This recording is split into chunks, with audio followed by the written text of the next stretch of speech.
estamos aqui, tá, num momento, e eu até estava comentando com a galera, foi até um dos temas da nossa última reunião, o fato da campanha presidencial para 2026, ela está sendo determinada por coisas que às vezes a gente olha e fala, é realmente isso?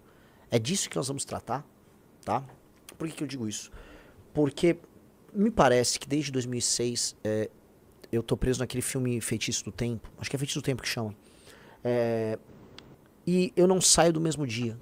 As coisas ficam girando em falso, a gente tá sempre no mesmo dia, e eu já tô cansado disso. Em 2006, foi uma eleição que o Lula teve previamente o escândalo do Mensalão, em 2005, e ele tinha implementado, se eu não me engano, em 2004, Bolsa Família, e esse o filme da marmota, o famoso Feitiço do Tempo, né, com Bill Murray, né, que ele dormia e acordava no mesmo dia. Ele dormia e acordava no mesmo dia. Então, assim, ele ia dormir, quando ele acordava, pum, no mesmo dia. Se matava, quando ele abriu o olho, ele estava acordando no mesmo dia. Então, ele ficou preso ali num feitiço do tempo, né? E eu sinto que nós estamos no mesmo ciclo, né? Desde que Lula assumiu o poder e foi para a reeleição em 2006, que foi quando ele, em resumo, tá, de maneira, vamos dizer, bem resumida, entendeu que se ele comprar o voto dos mais pobres com políticas assistenciais, está tudo resolvido. E é isso que ele está fazendo até agora. Quando eu comecei a entender agora os detalhes da estratégia do Lula e do Fernando Haddad para 2026, tá? Algo que a gente já comentou bastante na live de ontem, mas quando tá claro e decidido, e vamos dizer, saiu uma pesquisa de opinião ontem, eu até postei uns prints dela, saiu, foi qual instituto mesmo que soltou? Não sei se foi Quest. Você fica meio... Em resumo, há uma guerra entre... da Quest. Há uma guerra bem clara entre o Brasil que trabalha e produz contra o Brasil que não trabalha, ou se trabalha, trabalha pouco e praticamente nada produz, porque é uma população muito improdutiva. E isso inclui dois tipos de seres humanos. As pessoas mais pobres estão na base da pirâmide, que basicamente veem o governo chegar e enfiar dinheiro no bolso delas. Então elas ficam andando e o governo vendo, toma isso, toma aquilo, toma aquilo. E do outro lado, o maior beneficiário de um governo, que em resumo é um governo sempre deficitário. Ora, entenda uma coisa, meu amigo. Se o governo não consegue pagar as contas dele, é igual uma pessoa. O que você faz, Aloysio? Se você precisa pagar as contas, você não consegue pagar, você não tinha dinheiro. O que você faz? Tem que correr atrás. E o que significa esse correr atrás? Não. Vamos supor que você tem emprego. Vamos lá, riso. Oi. Seu gasto é 10 e seu ganho é 8. Como você faz para pagar os dois de diferença? Dívida. Então, para o governo ficar botando dinheiro no bolso das pessoas, como ele próprio está deficitário, ele fica contraindo dívida. E ele fica nesse jogo de contrair dívida de um lado, enquanto dá o dinheiro nos mais pobres do outro. Neste jogo, bancos, instituições financeiras, detentores de título, fundos, eles ficam basicamente, né, com o seu capital preso, girando essa dívida, vivendo desses dividendos disso aí. A população mais pobre fica sendo abastecida, não sobra dinheiro para atividade produtiva, a classe média fica arrochada, o Brasil não cresce. E uma hora esse ciclo vai girar até colapsar. Que é o que está pintando que vai acontecer. E é tão óbvio que isso vai acontecer, todo mundo está vendo que isso vai acontecer, todo mundo está percebendo que esse é um desenho de um país que é pouco produtivo, que não faz nada para melhorar a sua própria produtividade, que é inimigo de reformas microeconômicas, amigas de quem trabalha e produz, que ainda assim as pessoas não se rebelam. Não há uma revolta por parte das pessoas, e os candidatos têm que enfrentar este modelo do PT, mentem e não traem um assunto como precisa ser trazido. Eu não vou ver já que sou, né, aparentemente pré-candidato, eu não estou vendo os meus concorrentes diretos sequer a vontade de abordar o assunto como precisa ser abordado. Você, meu querido amigo Ratinho Júnior, você Zema, você Caiado, você Tarcísio, vocês não estão comprando a guerra do Brasil que trabalha e produz. Vocês estão comprando um discurso genérico. E é guerra. E tá muito claro que é guerra. Volta pro gráfico aí, tá?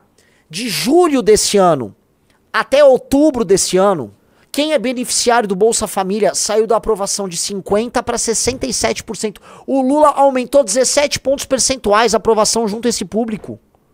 E a desaprovação caindo proporcionalmente. E o Brasil tá tão coitado, pobre, que quem não é beneficiário ainda tá ok, melhorou um pouco. Isso é insano. Isso é insano. O efeito de compra de voto do Lula sobre essa população mais pobre e a destruição do nosso futuro por colocar o Brasil num modelo econômico falido, mentiroso. Isso é mentiroso. Tá dado, tá na cara de todo mundo. O Lula tá feio, assim, ó, nem veio os efeitos positivos pro Lula em termos de imagem, dessa possível ideia de dar um passe livre pra geral. Vou dar, tome um passe livre. Ainda não surgiu, mas isso vai ressoar inclusive com quem trabalha. Um trabalhador fala, olha só que lá, não estou gastando mais. Mentira, você tá gastando. Vai ser através de impostos, né, e dívida, que esse dinheiro vai ser pago no fim do dia, né? As coisas não se pagam sozinhas. Mas a pessoa vai achar que não tá saindo mais do bolso dela. Essas pessoas mais humildes, a mesma coisa. No fim do dia, veja, a tendência da aprovação do Lula é aumentar. Ano que vem, idem. E a tendência de reprovação dele, junto às classes médias, é de ficar igual. A questão é que a classe média já está anestesiada, ela está derrotada, está anestesiada, e nos últimos anos a classe média foi levada a crer que o grande tema que ela tinha que tratar é a anistia. Meus amigos, o antipetismo ficou achando que o grande tema para enfrentar um cara que compra votos mais pobres é anistia. Não te deixa desesperado. É impossível que você tá vendo não fique desesperado, igual um maluco, eu tô... É como se tivesse uma briga, você tá, sei lá, na escola, aí tem um cara que quer te bater. Esse cara tem a turma dele. Ele tá com a turma. É o Lula com a turma de amigos dele. O Lula dá comida, dá dinheiro, dá tudo pros... Aí os amigos dele querem sair pra porrada. Aí a gente tem a nossa turma, que consegue ir lá brigar. Nossa turma é mais esperta e tal. Só que a nossa turma tá apaixonada por um valentão otário, que é o Bolsonaro. Aí esse valentão otário, sei lá, ele quebrou o pé. E aí a preocupação dele é, todo mundo, vou fazer uma vaquinha pra me ajudar. Não, mas não, gente, a gente tem que se preparar, outra turma vai dar porrada na gente. Não, mas, gente, atenção, vamos botar umas faixas, salvem o pé do Bolsonaro. E aí a nossa turma nem se preparou pra briga, tá totalmente dispersa, e o outro lado lá, pau. Aí vai chegar a hora H, a gente vai tomar um couro deles. E mais, os outros caras da nossa turma aqui, eles estão tipo, não, temos que preocupar realmente com o pé do Bolsonaro. O Bolsonaro, ele tem que estar muito bem aí, né? Temos que lutar por... Esta é a pauta importante nossa, tá? E eles se odeiam entre si e vão ficar brigando. Esse é o jogo. E querem ainda agradar a galera do lado de lá. Ô, cara do lado de lá, vem pra cá. A gente é legal, eu vou cuidar de você. O cara do lado de lá não vai vir pro lado de cá. Sacou? Tá ficando bem clara uma espécie de uma divisão nesses Brasis que trabalham e produzem contra o Brasil que é pouco produtivo. E fica muito claro o pacto. Qual é o pacto? O pacto topo-base. Banqueiro ganha dinheiro. Quem detém títulos ganha esse dinheiro. A base da população ganha esse dinheiro para subsistir. E o meio é destruído. Pô, não tá claro isso? Não te desespera essa parada, galera? É desesperador. É desesperador porque começa a cada vez menos fazer sentido ficar aqui pra muita gente. Cada vez menos. Quem vai embora está tomando uma decisão racional e uma decisão que está protegendo o seu... Não é nem seu futuro, é seu presente. Onde nós estamos chegando, né? Nós estamos chegando, portanto, num colapso em que o Brasil que trabalha e produz sequer dispõe de capacidade de auto-organização para poder enfrentar o Brasil improdutivo. E se a gente olhar, né, a gente fazer uma leitura do passado, tanto de 2013 quanto o impeachment da Dilma, com uma revolta por parte desse Brasil produtivo, o Brasil antipetista, contra o Brasil improdutivo, que é o Brasil do PT. Uma revolta. Mas também uma tomada de consciência. Uma tomada de consciência coletiva. O grande sonho, só para vocês entenderem, o grande sonho dos marxistas sempre foi que o trabalhador, né, especialmente o trabalhador operário, ele tivesse, vamos dizer, um estalo, um momento em que ele tomaria ele agiria de acordo com uma consciência de classe social. E ele enxergasse a dinâmica de poder entre as classes de maneira muito clara. Pouco matizada, assim. Clara, assim, ali é azul, aqui é vermelho. Sabe? E ele entendesse o outro operário, como alguém que pensa e age de maneira similar a ele e que vive de acordo com os determinados estímulos porque sofre as mesmas dores. Tudo isso que os marxistas queriam que acontecesse, que não aconteceu. E sempre foi forçado. Para começar pela Revolução Russa. Nos fenômenos de classe média, de tomada de consciência identitária, por vezes acontece. E no Brasil meio que aconteceu. 2013 foi uma febre, e aí a coisa toma sentido em 2015, 2016. E isso se torna uma revolta popular de classe média, tomada de consciência, formação de identidade, apropriação de símbolos nacionais. Foi uma série de coisas que criaram isso. Isso era para ser positivo, porque isso deu em Lava Jato, isso deu em queda da Dilma, isso deu em prisão do Lula. A questão é que esse processo, nossa, eu sempre me repito nisso, mas poxa, é muito importante eu continuar com esse raciocínio aqui.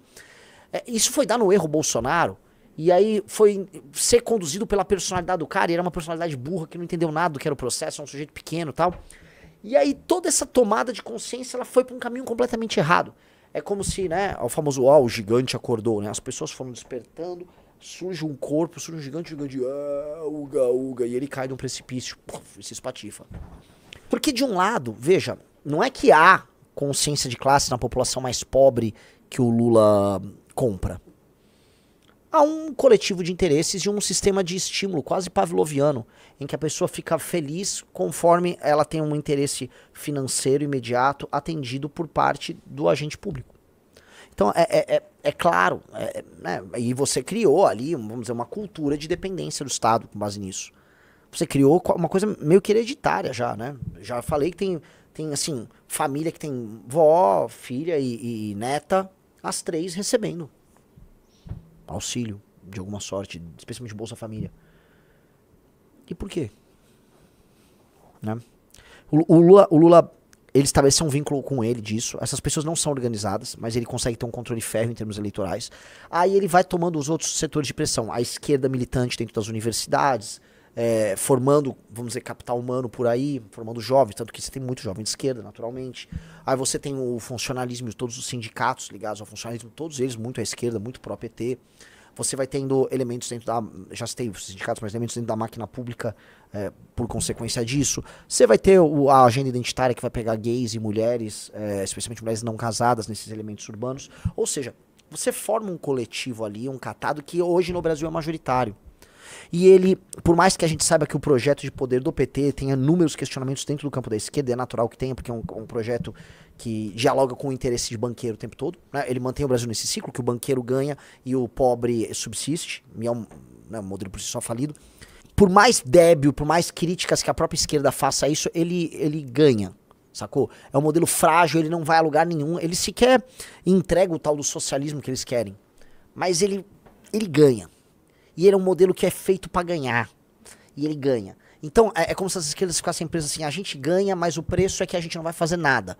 A gente vai ficar, né, mantendo uma parte da população sem fazer nada, dependente ali, mas votando, o topo da pirâmide ganhando muito, com um rentismo insano, o Brasil cada vez menos produtivo, você com cobertura cada vez mais curto. Então, tem um preço ali, e, né, mas tem um colapso também apontando. O nosso lado, que poderia ter a solução para o problema e resolver a equação Brasil, de modo a tornar o Brasil um país que deslancharia em termos econômicos, políticos e sociais, o nosso lado não conseguiu se organizar porque a tomada de consciência dele deu em Bolsonaro. E eu olho os nossos concorrentes diretos para 2026, galera, e assim, eu sou muito claro, sou muito cristalino nisso. Eles não sabem o que eles estão fazendo, eles não sabem sequer o que eles querem, eles não conseguem ver um palmo à frente do nariz. Isso é desesperador.